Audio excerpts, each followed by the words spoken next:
meesha waxa ka socda waa banaanbax sida dhalinyaro badan isugu imaadeen waxaana soo dhex gala qof qubaysan oo kasoo wata nima sheegi karno marka xaaladda meesha ku socotay meesha ku dhammaan doonto marka hada la socdo marka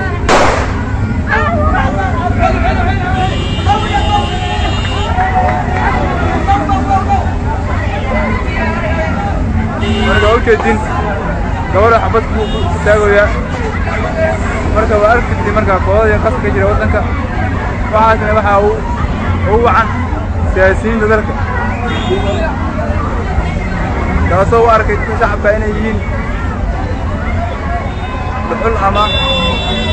gaas markii raba la samayn karo markii raba la jebin karo marka shacabka waxaa laninka rabaa inay xaaladda socotay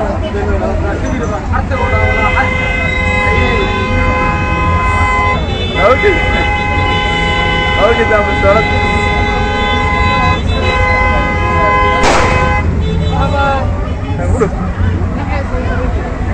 أوجد بستولد أوجد